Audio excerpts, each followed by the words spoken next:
Assalamualaikum warahmatullahi wabarakatuh.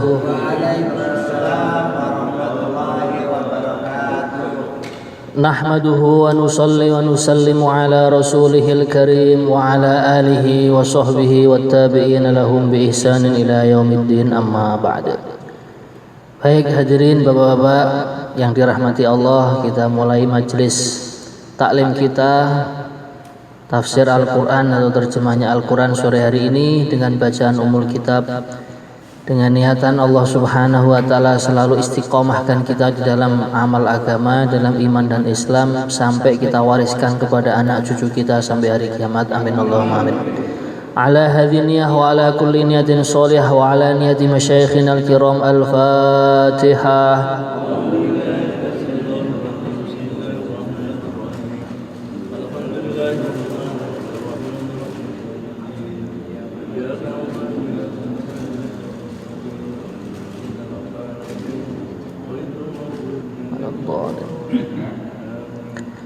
Baik hadirin sekalian, kita melanjutkan pada ayat 113 surat Al-Baqarah. Sore hari ini ayat 113 surat Al-Baqarah.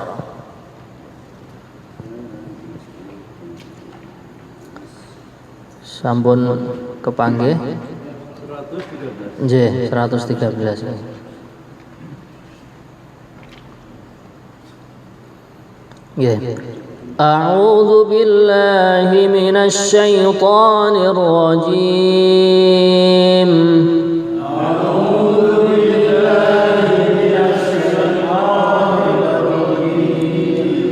بسم الله الرحمن الرحيم.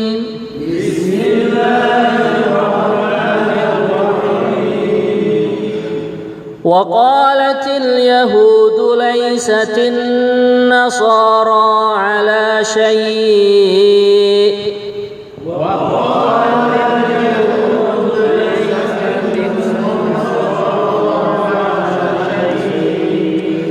وقالت النصارى ليست اليهود على شيء وهم يتلون الكتاب.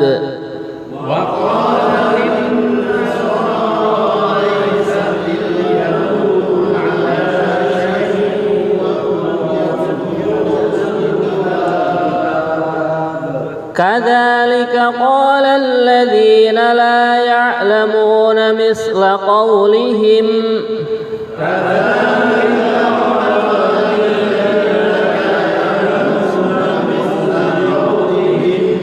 فالله يحكم بينهم يوم القيامة فيما كانوا فيه يختلفون.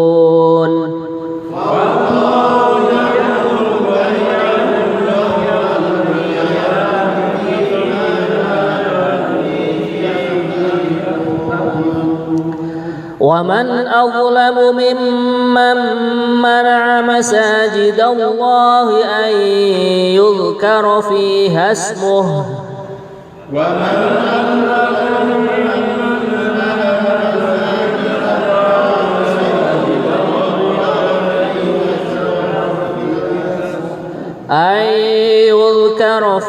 اسمه وسعى في خرابها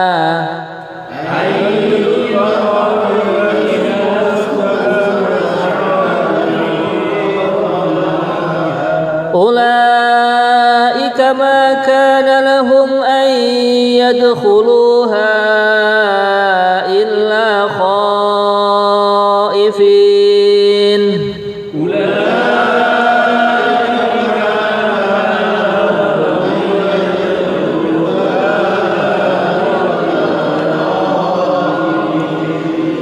لهم في الدنيا خزي ولهم في الآخرة عذاب عظيم.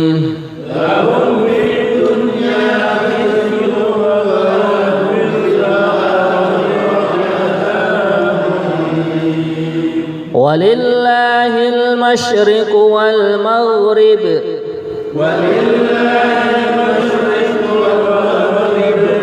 فأينما تولوا فثم وجه الله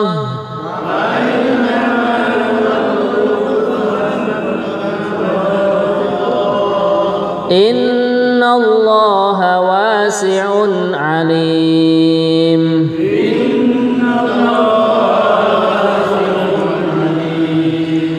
وقالوا اتخذ الله ولدا سبحانه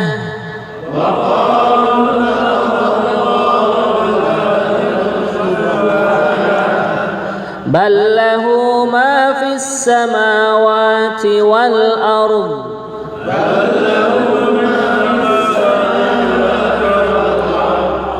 كل له قانتون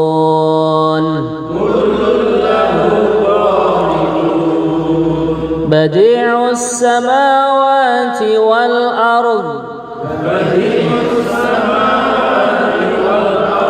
وإذا قضى أمرا فإنما يقول له كن فيكون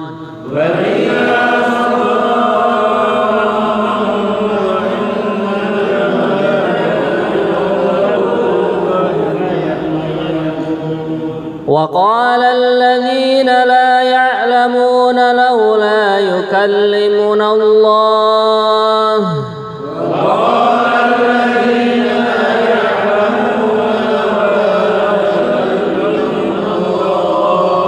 لولا يكلمنا الله أو تأتينا آية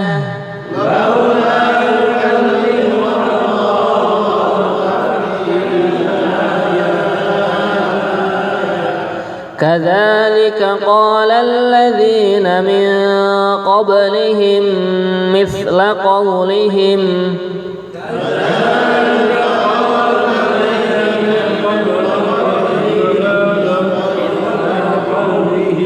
تشابهت قلوبهم قد بينا الآيات لقوم يوقنون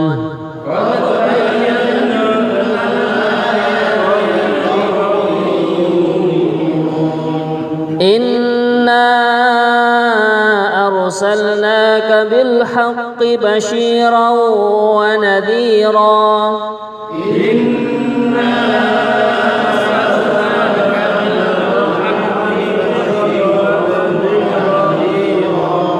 بشيرا ونذيرا ولا تسأل عن أصحاب الجحيم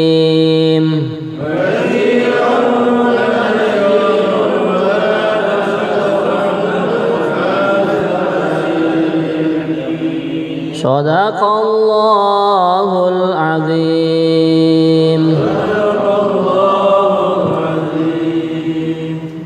Baik, hadirin sekalian, kita akan membacakan terjemahnya surat Al-Baqarah ayat 113.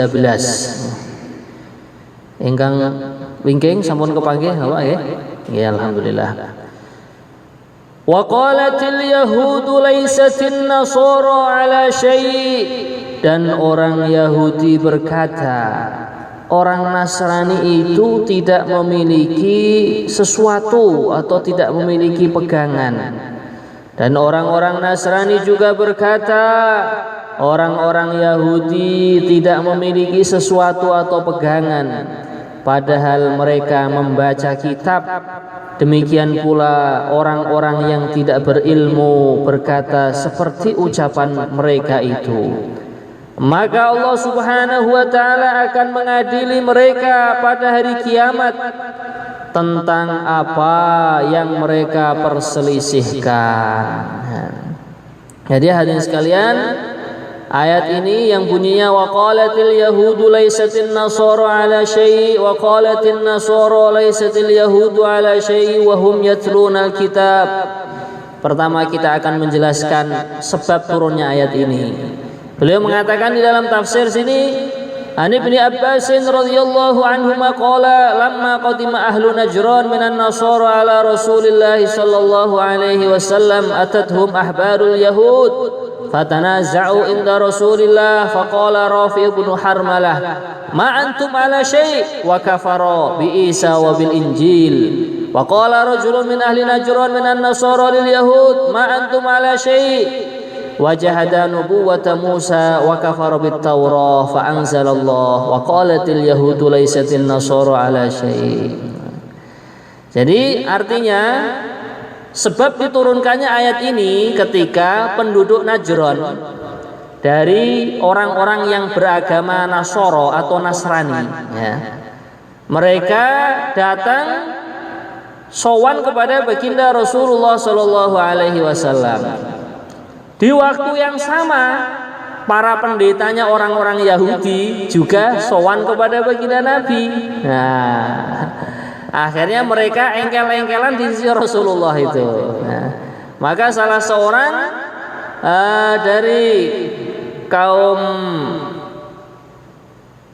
Yahudi ini ya, bernama Rafi' ibn Harmalah. Mereka mengatakan, Rafi' ibn Harmalah mengatakan, mantum ala syai'. Kamu itu nggak punya pegangan apapun di dalam mengamalkan agama itu loh. Kamu tidak ada panduannya gitu. Kurang lebihnya kalau bahasa kita seperti itu. Kalau kita orang Yahudi kita punya kitab Taurat gitu. Nah, dan ini Rafi' ibn Harmalah mengingkari tentang diutusnya Nabi Isa dan juga tentang diturunkannya kitab Injil kepada Nabiullah Isa alaihi salatu wassalam. Kemudian salah seorang dari kaum Nasrani berkata kepada orang-orang Yahudi ya, salah seorang dari penduduk Najran berkata, kamu juga orang Yahudi nggak punya pegangan hidup kalian itu. Nah, dan ini salah seorang laki-laki dari orang Nasrani pun mengingkari tentang kenabiannya Nabi Musa alaihissalatu wassalam dan juga tentang diturunkannya kitab Taurat gitu. Maka akhirnya Allah Subhanahu wa taala menceritakan ayat ini, wa qalatil yahudu laysatin nasara ala syai' wa qalatin nasara laysatil yahudu ala syai' wa hum yatluna kitab. Sedangkan mereka itu semua membaca kitab. Yang orang-orang Nasrani membaca kitab Taurat, yang orang-orang Yahudi orang Nasrani membaca kitab Injil, yang orang Yahudi membaca kitab Taurat. Dan di setiap kitab yang Allah turunkan kepada setiap nabi dan rasul, di situ saling membenarkan tentang adanya utusan-utusan yang lain gitu. Nah, maka disinilah orang itu kalau engkel-engkelan saling menyalahkan itu kurang baik gitu. Mohon maaf kalau di Indonesia orang Muhammadiyah nggak baik, orang NU nggak baik gitu. Mereka nggak punya pegangan lah. Lah yang baik terus yang mana gitu ya? Yang baik adalah yang kembali mengamalkan kitabullah dan juga mengamalkan hadisnya baginda Rasulullah sallallahu alaihi wasallam. Sekarang diuji lagi nih orang-orang tabligh ini. Ini ke sana nggak baik, sini nggak baik ya. Orang NU juga begitu. NU yang hitoh lama mengatakan kepada yang baru kamu nggak baik, ini juga mengatakan nggak baik ya. Akhirnya apa? Orang-orang Islam kalau seperti ini hanya disibukkan dengan engkel-engkelan dan perdebatan, gitu ya. Tidak disibukkan memperbanyak iman, memperbanyak amal, memperbanyak menjadi asbab kebaikan atau asbab hidayah di mana-mana. Nah, maka disinilah bagaimana kita belajar ini seperti ini jangan sampai terjadi dalam diri kita. Nah, kalau ada suatu hal yang kita tidak tahu di dalam urusan agama, Allah sudah kirimkan para alim ulama, orang-orang soleh, orang-orang yang bisa memahami Al-Quran, bisa memahami hadisnya baginda Nabi. Kita bertanya kepada mereka. Maka di sinilah pentingnya orang mengamalkan agama itu mempunyai seorang guru. Kalau di dalam tasawuf itu bahasanya seorang guru murabbi. Guru yang mendidik diri kita baik urusan mengatur dunia kita ataupun mengatur urusan akhirat kita gitu. Nah, di sini kita sudah punya guru, tidaklah hal lain dulu mulai dari Kiai Mahmud, kemudian putra beliau Syekhina Uzairon Taifur Abdullah almarhum Allah yarhamuh ya. Kemudian diteruskan adik-adik beliau. Nah, kalau di Temboro sini. Maka inilah kalau kita tanya kepada beliau-beliau minta nasihat pasti arahannya apa? yang akan memberikan keuntungan kepada kita baik hidup di dunia maupun hidup di akhirat gitu.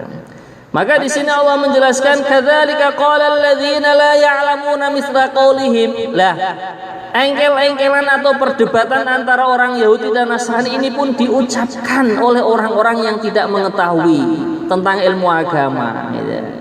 Maka hadirin sekalian, kalau hanya engkel-engkelan begitu saja, akhirnya enggak selesai-selesai perjuangan kita, sedangkan lahan kita untuk mengenalkan orang kepada kalimat la ilaha illallah itu masih luas, masih banyak.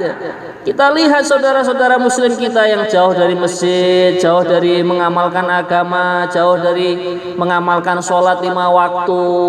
Nah, maka disinilah akhirnya kita disibukkan dengan engkel-engkelan tadi. Nah, ini enggak selesai-selesai. Maka bagaimana solusinya hadirin sekalian? Nah, kita tidak usah mencontoh seperti itu. Sudah apa yang kita ketahui tentang ilmu agama dari majelis-majelis yang kita hadir di situ, itu kita secepatnya mengamalkannya. Insyaallah ya. Nah, maka ini hadirin sekalian, fallahu yahkumu bainahum yaumal qiyamati fima kanu fihi yakhtalifun. Maka nanti Allah yang akan memberikan keputusan di antara mereka semua di hari kiamat di dalam apa yang sudah mereka perselisihkan. Nah, kadang orang mengatakan ya seperti itu, ini baik, itu bid'ah, ini syirik, ini lah. Nah, kita sudah belajar ilmu agama, itulah yang kita pelajari, yang kita yakini kebenarannya, itu kita amalkan dan kita sampaikan.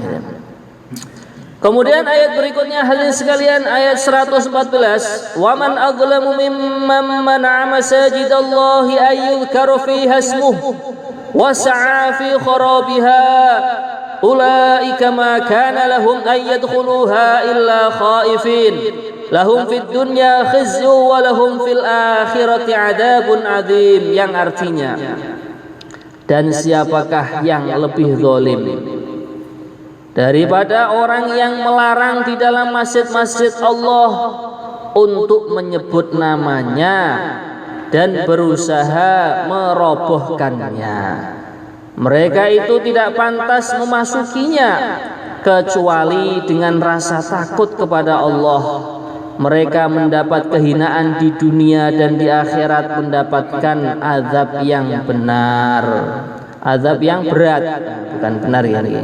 Azabun azim, azab yang sangatlah agung, yang sangatlah berat. Jadi ayat ini menerangkan hadirin sekalian, waman aghlamu mimman mana'a masajidallah. Ini kata ulama ahli tafsir. Nah, ini katanya, adakah orang yang lebih zalim gitu, melebihi orang yang menghalang-halangi orang untuk masuk masjidnya Allah, kemudian di situ disebut-sebut nama Allah, disebut zikrullah, disebutkan keagungannya baginda Rasulullah. Maknanya apa? Ya, mereka itulah kezaliman yang sangat besar. Orang mau itikaf di masjid kok tidak boleh. Allah, itu. Padahal yang dikerjakan di masjid ya sholat jamaah, kemudian majelis taklim, silaturahim, tahajud, ya. Nah, maka ini sebenarnya tidak layak, ya. Dan perlu kita ketahui seperti yang kita pelajari di dalam kitab fikih. Dalam kitab fikih sudah ada bab yang namanya bab wakaf. Suatu tanah kalau di situ sudah dibangun masjidnya Allah Subhanahu wa taala, akadnya sebagai masjid, maka sudah itu adalah wakaf untuk Allah Subhanahu wa taala. Ya, orang yang memberikan tanah atau mewakafkan tanah tadi sudah tidak berhak. Namanya miliknya Allah Subhanahu wa taala. Ya, siapa saja yang dia memeluk agama Islam berhak untuk memakai masjid tersebut. Nah, tidak boleh kita larang. Nah, kadang ada orang itu dengan alasan monggo. Ada alasan, wah kalau orang itikaf di masjid itu ngotori masjid, Pak. Tidakkah kita ingat baginda Rasulullah Shallallahu Alaihi Wasallam punya sahabat yang namanya Ashabu Sufah. Lah, Ashabu Sufah itu bukan hanya 3 hari 40 hari di masjid. Mereka hidupnya itu memang di masjid gitu. Wah, bahkan mondoknya di masjid situ gitu. Maka ini tidak layak gitu.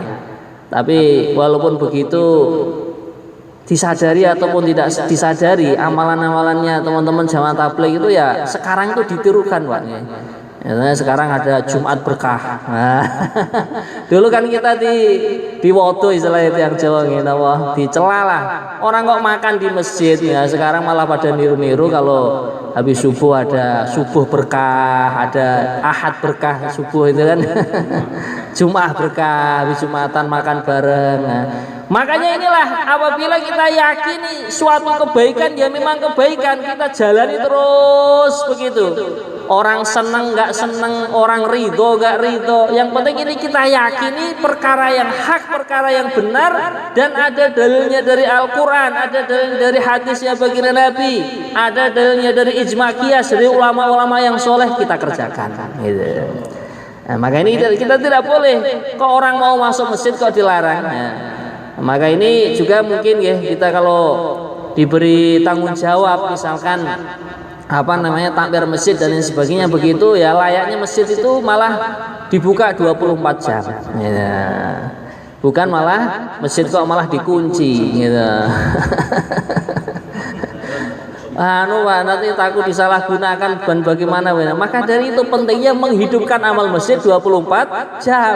Masa kita kalah dengan tambal ban, Pak? Tambal ban aja personelnya 3 orang itu mampu 24 jam. Nah, pagi hari jam 7 sampai jam 12 bapaknya yang nungguin, ibunya di rumah masak dan lain sebagainya. Nanti siang hari sampai sore hari putranya yang nungguin. Nah, sore sampai isya nanti ganti ibunya, nanti malam gantian ayah sama anaknya gitu.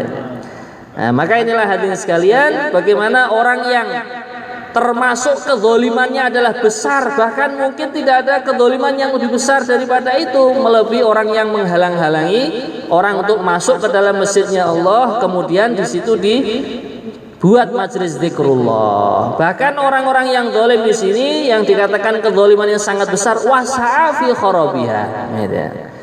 Nah, ini termasuk kalau berusaha menghancurkan masjid itu nyuwun sewu nggih. Itu di dalam hadis sudah diterangkan as-sholatu imaduddin. Salat itu adalah merupakan tiangnya agama. Faman aqama faqad aqamaddin wa man taraka faqad hadamaddin. Orang yang mendirikan salat berarti dia telah mengokohkan agama. Orang yang meninggalkan salat bukan hanya merobohkan masjid, merobohkan agama. Ya Allah. Maka ini kita punya tugas yang besar nih. Itu mengingatkan tonggo teparu kita, mengingatkan keluarga kita dululah bagaimana yang laki-laki kemudian dia ini sudah punya sifat akil dan balik, diusahakan sholat 5 waktu full berjamaah di masjid-masjidnya Allah gitu. Kemudian ayat berikutnya walillahil masyriq wal maghrib fa aynama tuwallu fa thamma wajhullah innallaha wasi'un alim. Ayat 115 yang artinya, dan milik Allah subhanahu wa ta'ala timur dan barat, kemanapun kamu menghadap di sanalah wajah Allah. Sungguh Allah maha luas lagi maha mengetahui. Nah, ini kurang lebihnya mafhum daripada ayat ini hadirin sekalian. Para ulama ahli tafsir mengatakan ailillahi makanu syuruqis syamsi wa makanu ghurubiha wal muradu jami'ul ardi. Nah, jadi ufuk yang paling timur atau tempat terbitnya matahari dan juga tempat tenggelamnya matahari itu semua hakikatnya adalah miliknya Allah Subhanahu wa taala. Bahkan seluruh bumi, atas bawah, kanan kiri, depan belakang, ini semua adalah miliknya Allah Subhanahu wa taala. Bahkan di dalam ayat yang lain lillahi ma fis samawati wa ma fil ard. Hanya bagi Allah seluruh apa yang ada di langit dan apa yang ada di bumi, bahkan apa yang ada di antara keduanya. Nah, maka ini hadirin sekalian, dengan ayat ini mengingatkan diri kita. Kita tidak boleh sombong jikalau diberi titipan harta oleh Allah Subhanahu wa taala. Memiliki kebun sawit sekian hektar, sekian ratus hektar gitu. Kemarin baru pulang dari Kalimantan itu, Pak. Ada orang itu punya tambak itu katanya sampai 1000 hektar, Pak. Allah. Masya Allah itu. Tambak udang kok lebarnya sampai 1000 hektar. Belum sawitnya, Pak, nih. Allah. Maka ini hadirin sekalian, walaupun diberi kekayaan yang begitu hebatnya, begitu banyaknya, kalau orang itu memahami ayat ini, dia akan merasa tawadhu. Ini hanya sekedar titipan dari Allah Subhanahu wa taala. Maka orang itu kalau sudah merasa bumi milik Allah, utara, barat, selatan, semua arah itu milik Allah, ya dia kemanapun saja menghadap Allah, ya akan menemukan Allah di situ. Maka di sini Allah menjelaskan, fa ainama tuwallu fathamma wajhullah. Kamu kemana saja menghadap itu, di situ kamu akan mendapatkan zatnya Allah Subhanahu wa taala. Dan ini kaitannya dengan ilmu tauhid, sudah dipelajari dalam pelajaran tauhid kita, ya. Nah, di sini ada orang yang salah memahami ayat ini, Bapak sekalian. Dia mengatakan apa? Kalau begitu kita sholat nggak wajib menghadap kiblat. Maka ini keliru. Ya. Memang di mana saja Allah Subhanahu Wa Taala itu ada, tapi urusan kita menunaikan sholat ada kaedahnya, ada tata caranya, yaitu mengikuti yang telah dicontohkan oleh baginda Rasulullah Shallallahu Alaihi Wasallam. Nah, kadang ada orang itu memahami ayat ini salah paham. Ya kalau begitu saya sholat menghadap ke timur, ke barat, ke selatan, kemana aja nggak usah menghadap kiblat. Maka ini keliru. Okay. Ini maksud daripada ayat ini kurang lebihnya adalah ya dimanapun saja Allah itu maha melihat kita, Allah menguasai. Nah, lah kok bisa begitu? Bagaimana? Iya, itu diceritakan itu, guys. Malaikat Jibril itu gedenya itu kalau seandainya seluruh air di lautan, di samudra yang ada di muka bumi ini ditumpahkan di atas kepalanya malaikat Jibril, satu tetes pun tidak akan tumpah ke bawah, katanya Allah. Saking gedenya malaikat Jibril. Lah kalau malaikat Jibril aja begitu besarnya, apalagi Allah Subhanahu wa taala, zat yang maha menciptakan seluruh malaikat, seluruh langit, seluruh bumi, ya, jadi tidak mustahil. Nah, kemudian itu dikuatkan dengan hadisnya baginda Rasulullah sallallahu alaihi wasallam, bumi dibandingkan langit yang pertama adalah ibarat satu buah cincin apabila dibuang di tengah-tengah padang pasir yang begitu luasnya. Nah, jadi cincin tadi adalah bumi, padang pasir itu adalah langitnya. Langit yang pertama dibanding dengan langit yang kedua, seperti itu juga permisalannya. Nah, sudah itu otak kita nggak nuntut mau memikirkan itu. Nah, terus bagaimana gedenya langit yang ketiga, keempat, kelima sampai ketujuh, bahkan sampai ke arsy-Nya Allah Subhanahu wa taala. Kemudian hadirin sekalian, ayat nomor 116. Wa qalu ittakhadallahu waladan subhanahu bal lahu ma fis samawati wal ard kullun lahu qanitun, yang artinya ayat 116, dan mereka berkata Allah mempunyai anak, maha suci Allah, bahkan miliknya lah apa yang di langit dan yang di bumi, semua tunduk kepadanya. Nah, jadi ayat ini menerangkan hadirin sekalian, orang-orang yang mengatakan kalau Allah itu memiliki anak, wa qalu ittakhadallahu walada, ini adalah perkataannya orang-orang Yahudi dan orang-orang Nasrani, dan begitu juga orang-orang yang musyrik mensekutukan Allah Subhanahu wa taala. Maka orang-orang Yahudi mengatakan Uzairun ibnullah, wan Nasara qalu al-Masih ibnullah, wal musyrikun qalu al-malaikatu banatullah. Nah, orang-orang Yahudi mengatakan Nabi Uzair itu adalah anaknya Allah. Orang-orang Nasrani mengatakan Al-Masih Isa adalah juga putranya Allah Subhanahu wa taala. Lah orang-orang musyrik yang lain, nah, mereka bukan golongannya Yahudi Nasrani, tapi mereka tidak mau menyembah Allah, mensekutukan Allah. Mereka mengatakan malaikat-malaikat itu adalah putri-putrinya Allah Subhanahu wa taala. Maka ini dibohongkan oleh Allah. Wa qalu ittakhadallahu waladan subhanahu, maha suci Allah. Allah tidak seperti itu. Nah, kalau seandainya Allah itu memiliki anak atau melahirkan seorang anak, berarti Allah sama dengan makhluk. Nah, seperti yang dibahas di dalam kitab Tauhid. Pernah mendengar ya pembahasannya ya? Gitu. Nah, kalau Allah melahirkan anak seperti makhluk, kalau makhluk itu perkara yang baru, berarti Allah kalau begitu perkara yang baru. Sedangkan Allah adalah Al-Qadim, yang maha terdahulu, tidak ada awal baginya. Gitu. Maka ini semua adalah tuduhan-tuduhan yang tidak ada benarnya sama sekali. Bahkan segala sesuatu yang ada di bumi, yang ada di langit, semua itu kalau diperintahkan oleh Allah, maka mereka itu akan patuh dan akan tunduk kepadanya. Lalu kok ini dikatakan ini anak Allah, ini putri Allah, maka ini tidak layak bagi Allah Subhanahu wa taala. Ayat 117, Badi'us samawati wal ardh wa idza qada amra fa innama yaqulu lahu kun fayakun. Allah Subhanahu wa taala pencipta langit dan bumi.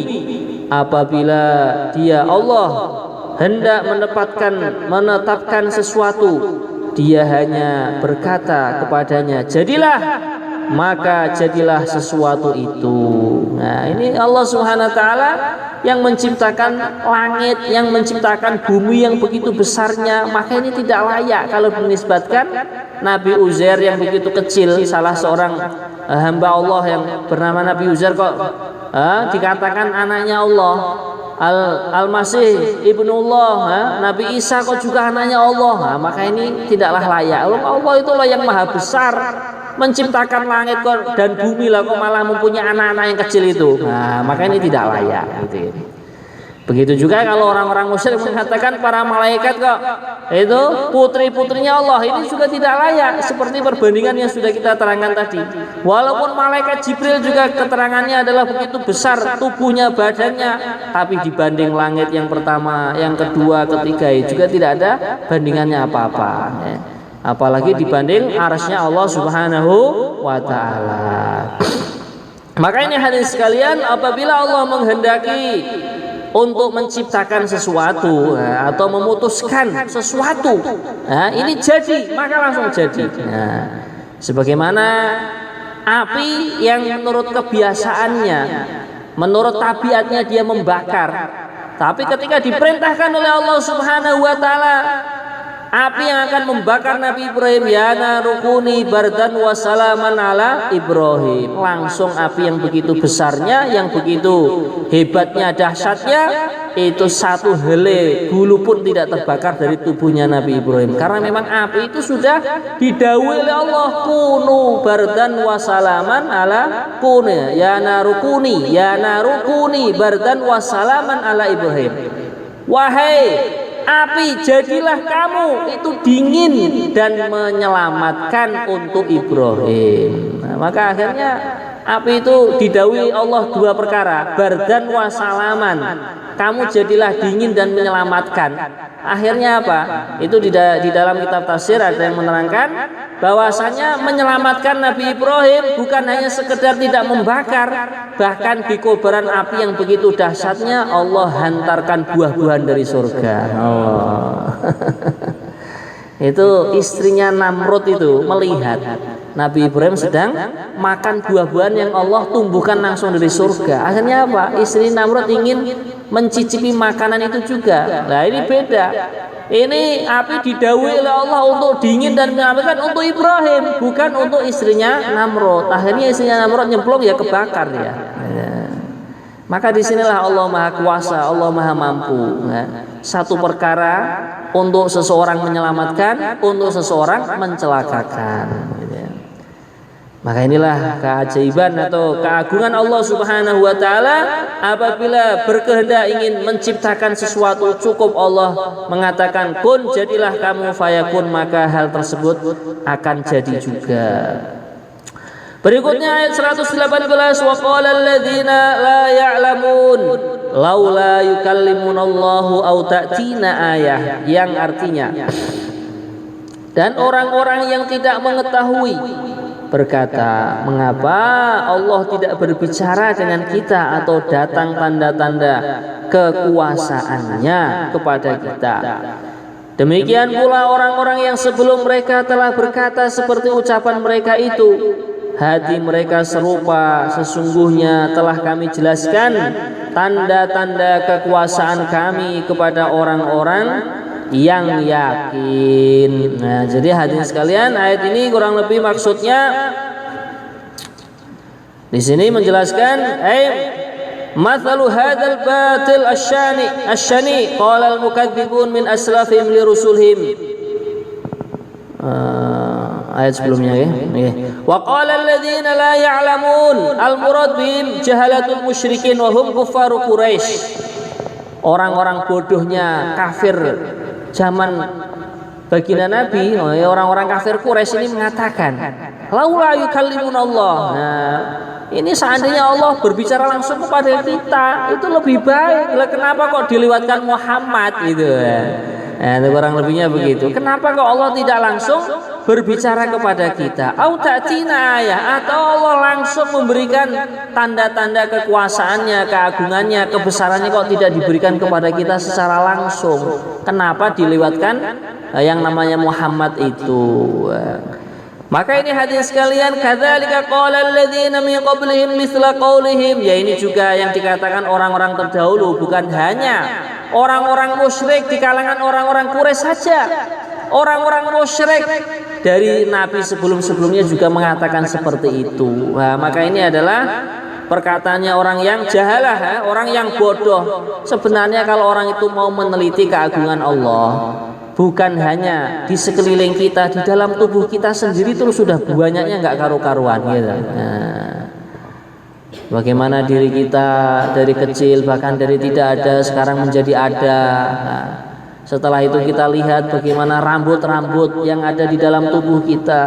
Alis ini rambut, yang di kepala juga rambut. Kenapa tumbuhnya kok beda? Oh, nah, ini kan salah satu tanda keagungan Allah Subhanahu wa taala.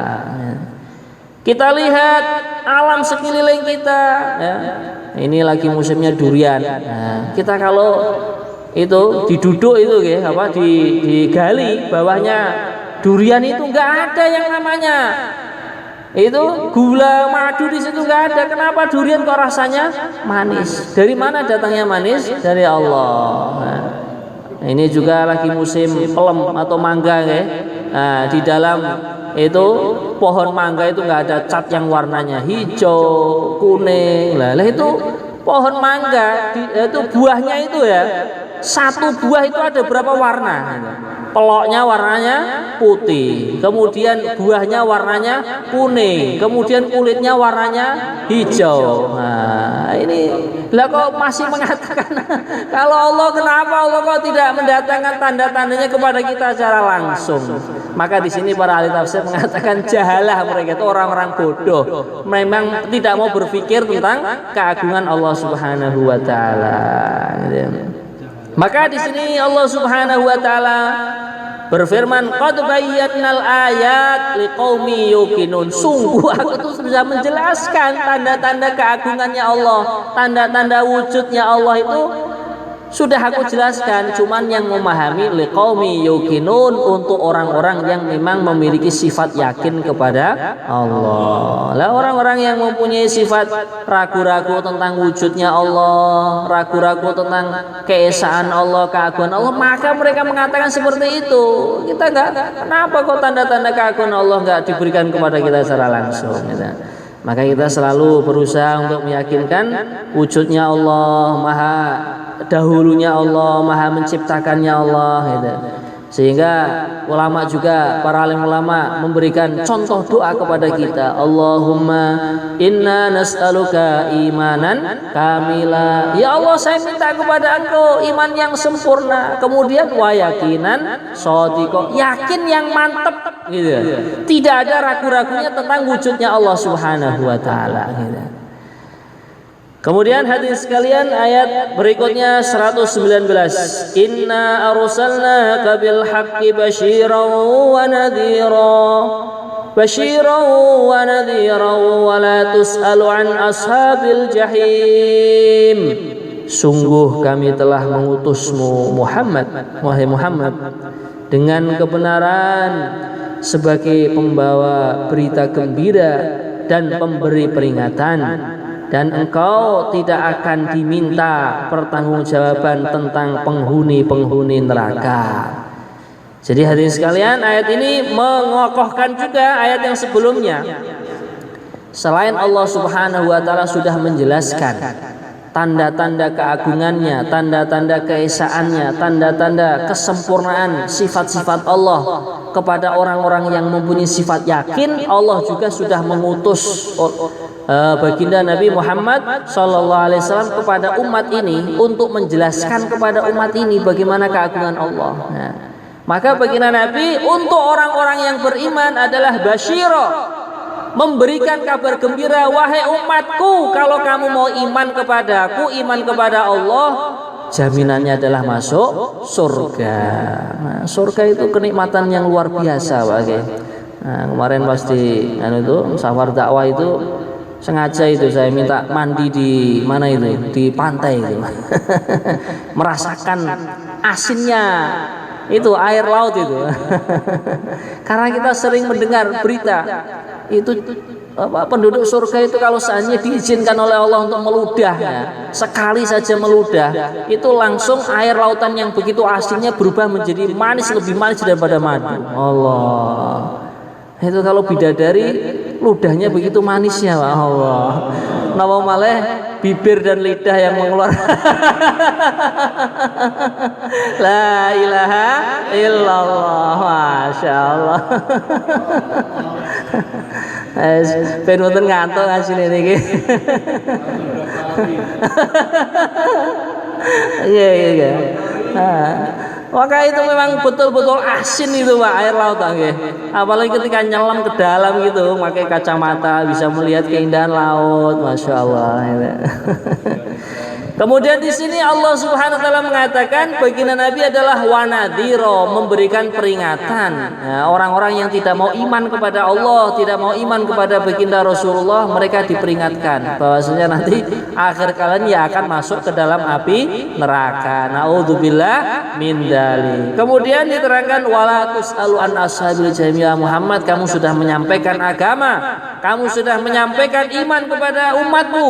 Nah, kamu nanti kok ada orang-orang yang tidak mau iman dan mereka masuk ke dalam neraka, nanti kamu tidak dimintai pertanggungjawaban karena kamu sudah menyampaikan seluruh apa yang aku perintahkan untuk disampaikan kepada manusia.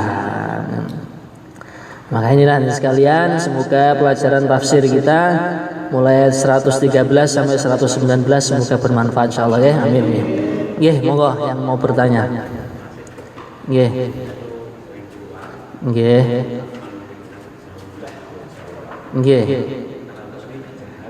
Jahala. Nggih. Kalau yang benar itu dari kata jaulah. Jahala ya julu jaulah. Itu artinya keliling. Jadi teman-teman dakwah itu kan keliling dari desa ke desa. Itu istilahnya kalau dalam bahasa Arab jahala ya julu jaulah. Keliling maknanya. Jaulah. Nggih, tak marbutoh bukan hak. Jauh bukan jahu. Jauh pakai wawu. Kalau yang bodoh artinya jahula. Nah, di sini kadang orang itu salah paham. Ilmu nahwunya, ilmu sorobnya masih belum seberapa langsung mengatakan wong itu orang-orang jahula itu orang bodoh kok kamu ikuti.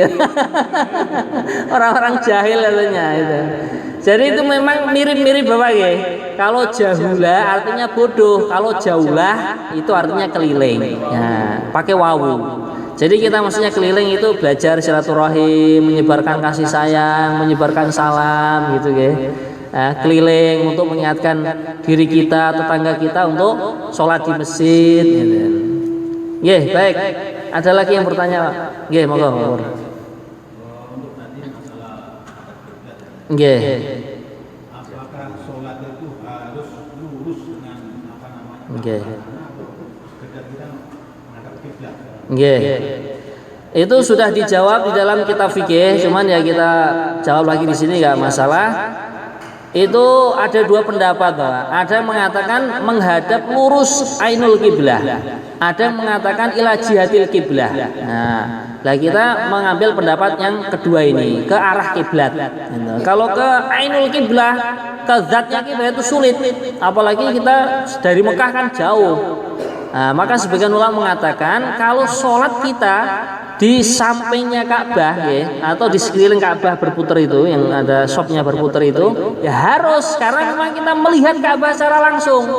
Nah, kalau kita sudah tidak bisa melihat Ka'bah secara langsung, contohnya ditutupi oleh gunung, ditutupi bangunan-bangunan yang begitu tinggi, ya kita mengerahkan kemampuan kita semaksimal mungkin untuk bisa menghadap ke kiblat. Tapi kalau seandainya tidak bisa, kita mengarah ke arahnya kiblat.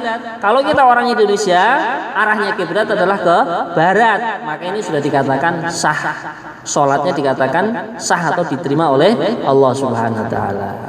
Nggih, baik, monggo Bapak. Nggih.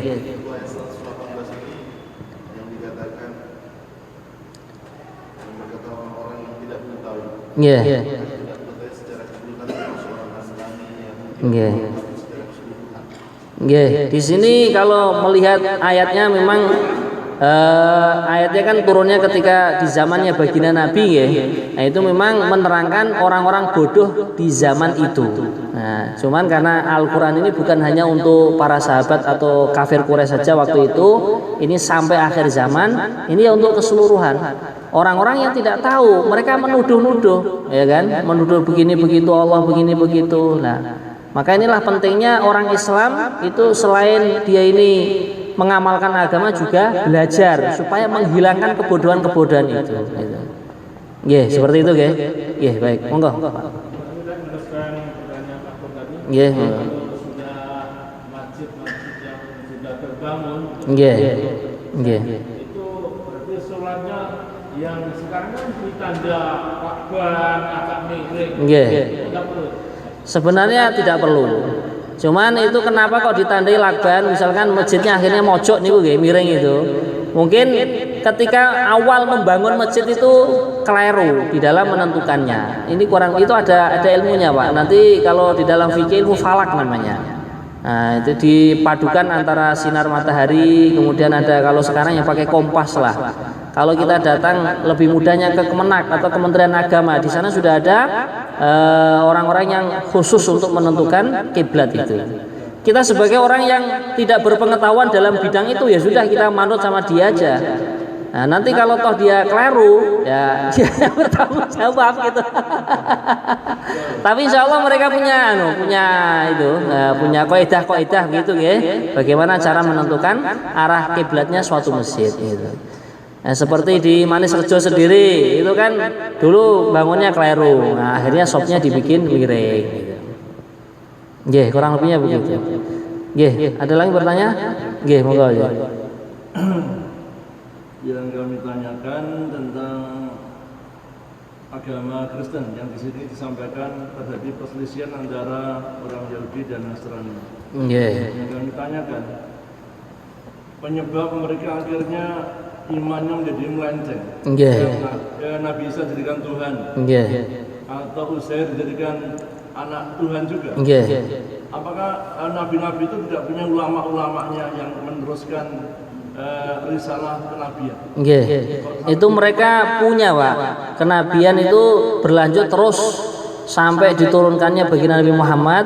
Bahkan baginda Nabi Muhammad kan menjadi penutup para nabi, tapi agama harus berlanjut sampai hari kiamat. Maka yang mewarisi ilmunya Nabi adalah para alim ulama. Cuman mereka itu yang keliru di dalam memahami. Kemarin sudah disebutkan, ada kalanya mereka hasadan. Mereka merasa hasad. Nah, kenapa tidak mau iman kepada baginda Nabi, orang-orang Yahudi, orang-orang Nasrani ya? Memang yang kedua, mereka itu mentahrif atau menyelewengkan gitu, menyelewengkan. Sengaja memang, sengaja mereka tidak ingin perkara yang benar itu diamalkan oleh mereka gitu. Dan ini sifatnya orang Yahudi Nasrani memang seperti itu. Nah, makanya nanti di ayat yang berikutnya Allah akan terangkan walan tardo angkal yahudu walan nasoro hatta tattabi'a millatahum. Orang-orang Yahudi Nasrani itu selamanya nggak akan puas sampai orang Islam mau mengikuti mereka. Diselewengkan, kemudian ditambahkan, dikurangi. Maka kitab Taurat, Injil yang beredar sekarang itu tidak asli ya. Tidak asli seperti ketika diturunkan kepada Nabi Musa dan Nabi Isa. Terjadi pengurangan, penambahan dan lain sebagainya. Kurang lebihnya begitu. Nggih. Nggih, monggo. Nggih.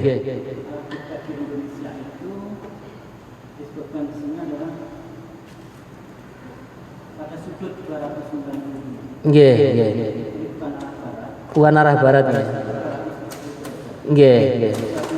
adalah sesuai dengan kalender Nggih. makna besar sebetulnya. Nggih, betul. Kemudian yang kedua, kalau menuju ke akibat itu pada bulan April, Mei. Nggih. Bulan Mei itu pada tanggal 27 Iya. Mei setiap tahun. Iya. Itu jam 16 titik-titik. Iya. Itu posisi matahari tepat berada di atas Ka'bah. Iya. Sehingga kalau kita orang Indonesia kalau Iya. akan menentukan arah kiblat itu yang menunjukkan matahari ketika berada di jam Atas Ka'bah ini, pada ya. waktu tanggal 25 Mei Nggih. jam 16 titik-titik Nggih. bahwa matahari berada di atas. Nggih. Sehingga sudutnya sudah jelas. Nggih, nggih. Indonesia dinyatakan Nah, nggih. 295 derajat. Nggih. Nah, malah ini ditambahkan keterangan tadi. Memang tadi saya katakan secara umum untuk memudahkan orang awam kan, karena letak apa namanya negara kita Indonesia kan di timurnya Ka'bah ya. Maka mudahnya ya kalau sholat menghadap ke barat ya. Cuman secara pasnya lah yang sudah disebutkan Bapak Bu Niko. Jazakumullah khair atas pengetahuannya. Lebih detailnya itu ada ilmunya tadi yang namanya ilmu falak itu. Nggih. Untuk menentukan kalender, untuk menentukan kiblat itu. Nggih.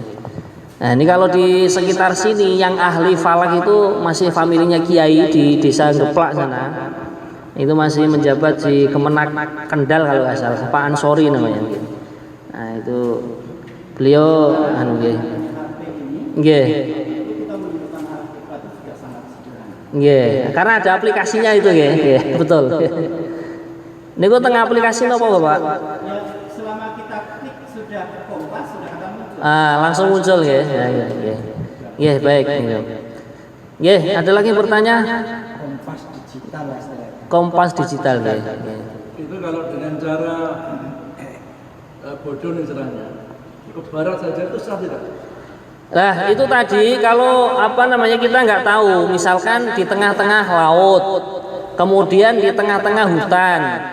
Nah itu kalau memakai aplikasi atau memakai HP itu kan memerlukan yang namanya sinyal kan. Nah sedangkan sinyal tidak ada. Nah makanya terus bagaimana? Ya mungkin yang kedua, alternatif yang kedua dengan matahari, gitu. Nah matahari kalau nggak ada karena mendung, kita mau sholat duhur, mau sholat asar, gitu. Makanya di dalam fikih ada bab yang namanya istihad. Istihad itu kita mengerahkan kemampuan kita semaksimal mungkin untuk bisa menentukan kiblat secara pas yang diyakini. Contohnya misalkan kalau kita di tengah-tengah kapal kan bisa tanya kepada awak kapal. Awak kapal kan yang sudah hari-hari di kapal ya. Kita tanya mohon maaf Pak, kita mau sholat. Ini arah kiblatnya kemana ya? Kalau tentunya kapal kan ya nganu nggih, munyar-munyar roten nggih. Nah, makanya kita tanya gitu. Nah, kalau sudah ada aplikasi dan memang HP kita itu bisa koneksi dan bisa akurat ya, kita pakai pegangan itu bagus, bisa gitu. Kalau enggak pakai kompas yang manual itu, yang tidak elektrik ya kan ada juga. Bahkan sajadah sekarang ada kompasnya juga. Nah, gitu. Kurang lebihnya begitu aja. Memang kita harus istihad, bertanya dan lain sebagainya itu ya, mengerahkan usaha semaksimal mungkin untuk bisa menentukan arah kiblat yang pas gitu. Kalau kita dulu memang undang dari Kemenak. Nah, itu ada tugasnya. Iya, juga itu permanen, enggak kita ubah. Nah, ampun, kita pun daerah ini kemauan. Nggih. Ada berita apapun ya sudah. Nggih, karena itu memang beliau sudah ahlinya di bidang hal tersebut kan, nggih. Nggih, baik, ada lagi, satu lagi, ada yang bertanya belakang? Monggo, Bapak. Nggih, monggo.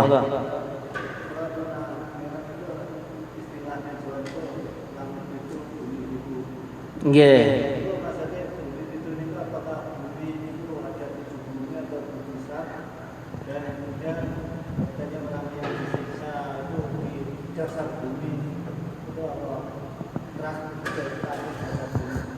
Lah niku tinggal kembali lagi dasarnya itu dari mana yang mengatakan bumi 7 misalkan ya. Ya kalau sebagian ulama itu mengatakan 7 bumi ya 7 lapis bumi. Ya, mungkin lapisannya bumi itu ada 7 atau berapa begitu kayak mungkin tanah, terus ada pasir, ada bebatuan, terus bawahnya lagi ada apa gitu.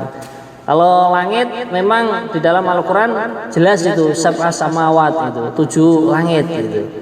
Nah, kalau bumi bisa jadi mungkin 7 bumi ya, mungkin di bawahnya bumi ada planet lagi, bisa jadi. Gitu. Gitu. Kurang lebihnya begitu. Baik, kita akhiri sekian apa yang kita dengarkan dari ilmu-ilmu yang sudah kita ketahui, kita niat untuk amal dan sampaikan insyaallah Kita akhiri majelis kita dengan membaca kafaratul majelis. Subhanakallah wa bihamdika asyhadu an la ilaha illa anta astaghfiruka wa atubu ilaik. Kurang lebihnya mohon maaf. Wabillahi taufiq wal hidayah. Wassalamualaikum warahmatullahi wabarakatuh.